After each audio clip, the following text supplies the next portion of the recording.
Hey guys, tonight we're exploring something most of us have never been directly asked, together, as we begin with a question that sounds simple but goes somewhere very deep. Who were you before the world told you who to be? Right now, as you're watching this, someone else is watching it too. A different country, a different time zone, a different life, but the same quiet hour.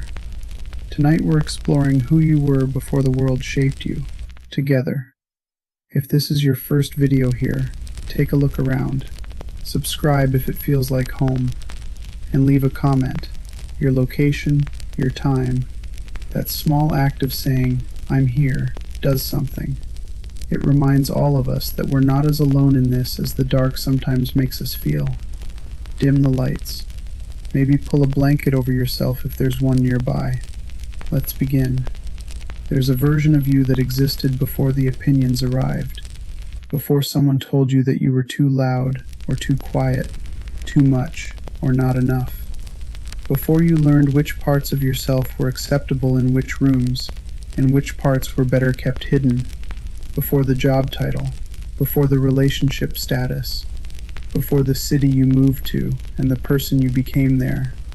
Before all of it, there was something. A self that hadn't yet been edited by the world.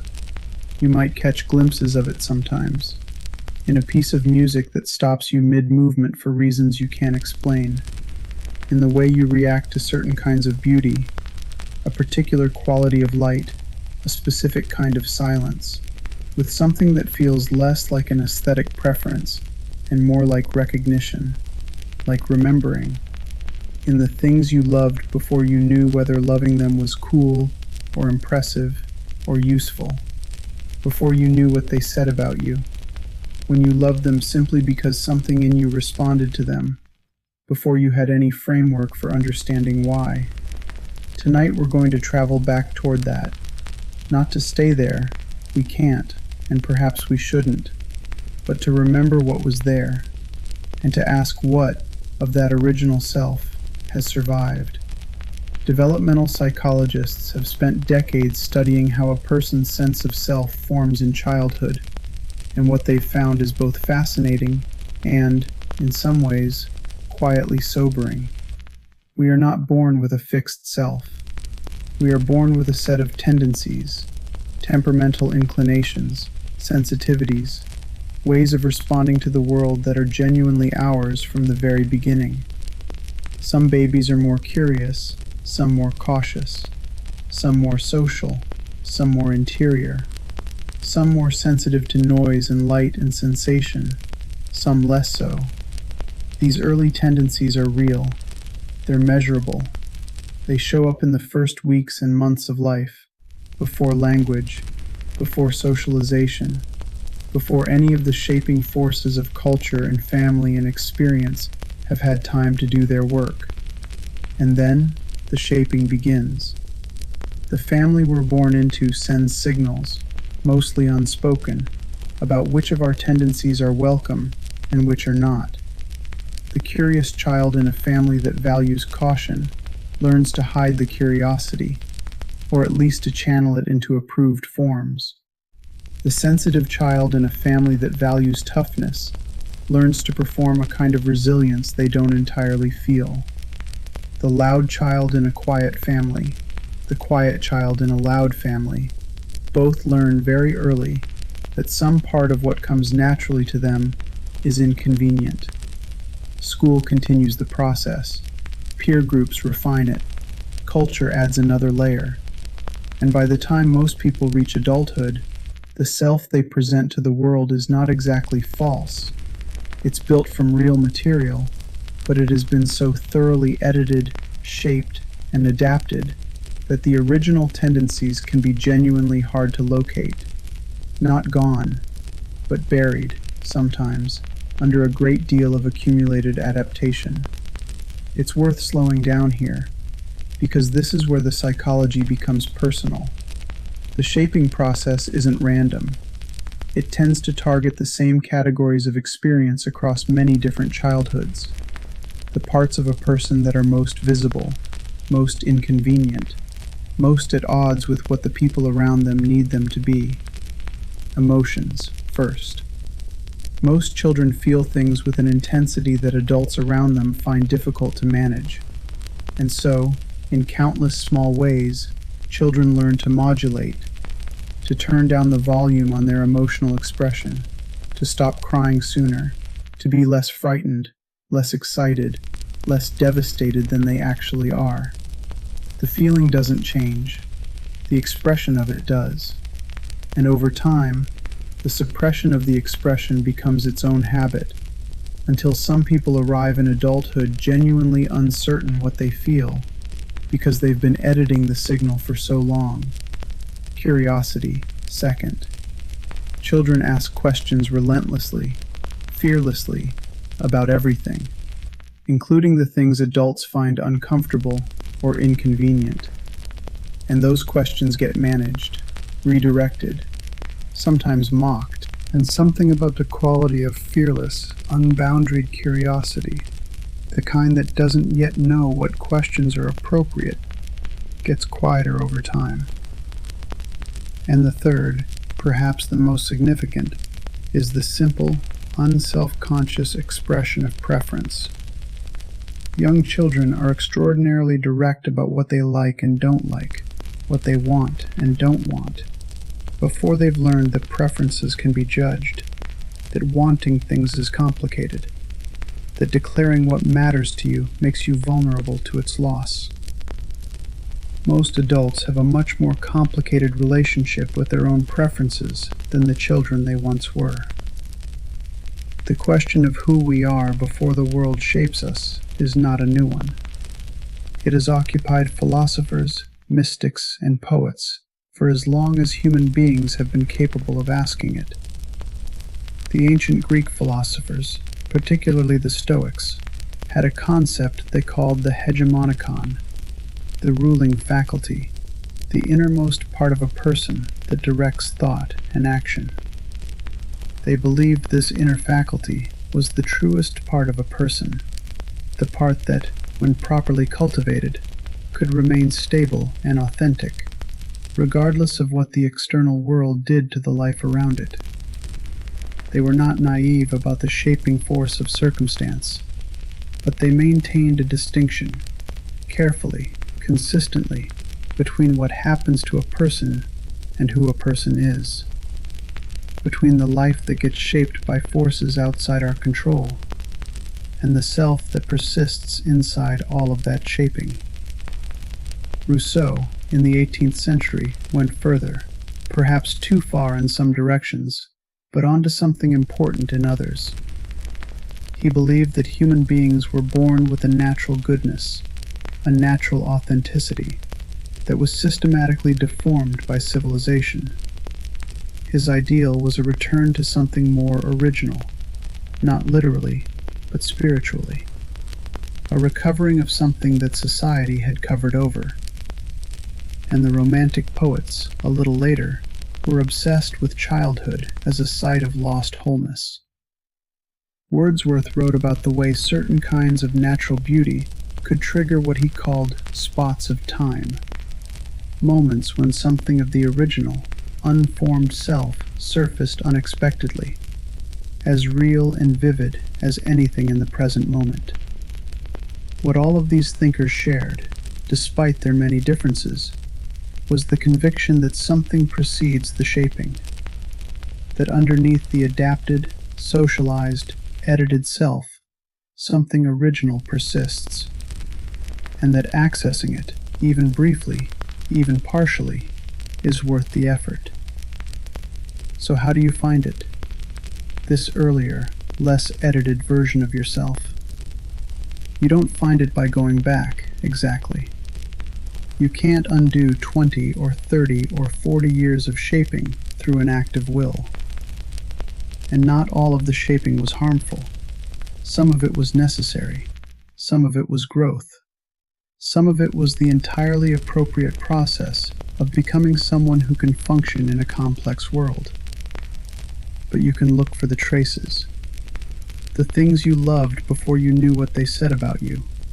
Music you were drawn to before you understood genre, or cool, or what it meant to like that kind of music. Books you read in secret, or obsessively, or that you've never quite been able to explain to anyone else, but that felt more like home than almost anything else you've encountered. The activities that made time disappear. Not the productive ones necessarily, not the impressive ones. The ones where you looked up and 3 hours had passed, and you hadn't once thought about how you were coming across, or whether you were doing it right. The feelings that surface in specific kinds of environments. Some people, in certain landscapes, particular combinations of light and space and quiet, feel something that isn't quite happiness, but is something older and more fundamental. A sense of fit, of rightness, as if this is the kind of world they were made for, even if they've spent most of their life somewhere entirely different. And the things that make you disproportionately sad, the specific losses that hit harder than they should, given your current life circumstances. Because the things that wound us most deeply are often the things that matter to us most originally. And the grief is the original self, registering the distance between what it needed and what it got. There's a particular kind of exhaustion that comes not from doing too much, but from being, for too long, someone slightly different from who you actually are. It's subtle at first, a low-grade sense of effort in situations that should be ordinary, a difficulty accessing enthusiasm that you can see other people feeling and that you know you should be feeling, but somehow can't quite reach. A flatness that lives just underneath the surface of a life that looks, from the outside, perfectly fine. Psychologists sometimes call this the false self.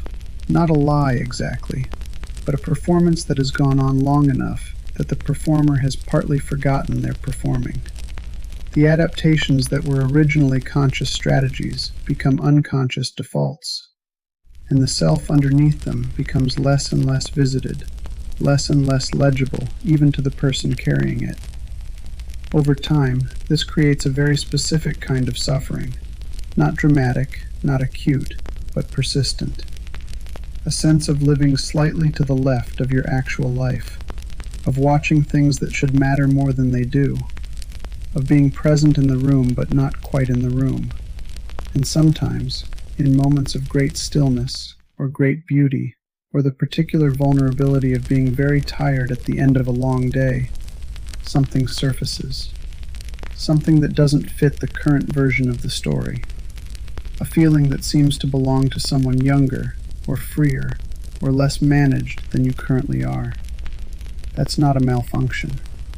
That's the original self, still there, still intact beneath everything that's been built on top of it, making itself known in the only windows it can find. Returning to the original self is not about regression. It's not about becoming who you were at 8 years old, or abandoning the growth and complexity that genuine experience brings. It's about recovery, about locating the thread of the original self and following it forward into who you are now, letting it inform your current life rather than being buried beneath it.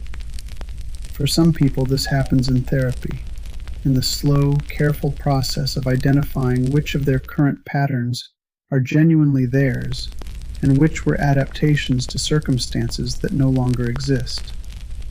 For some people, it happens in creative work, in writing or painting or music, or any activity that bypasses the edited self and accesses something less managed.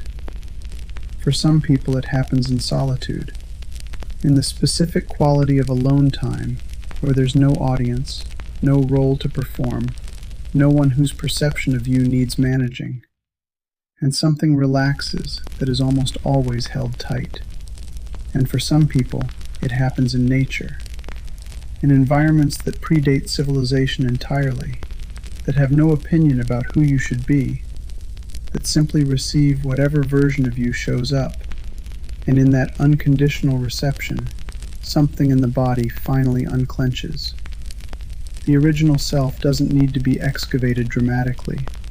It needs mostly to be given space, time that isn't optimized, silence that isn't filled, experiences that aren't curated, room to surface on its own terms, at its own pace, without being immediately evaluated or managed or edited.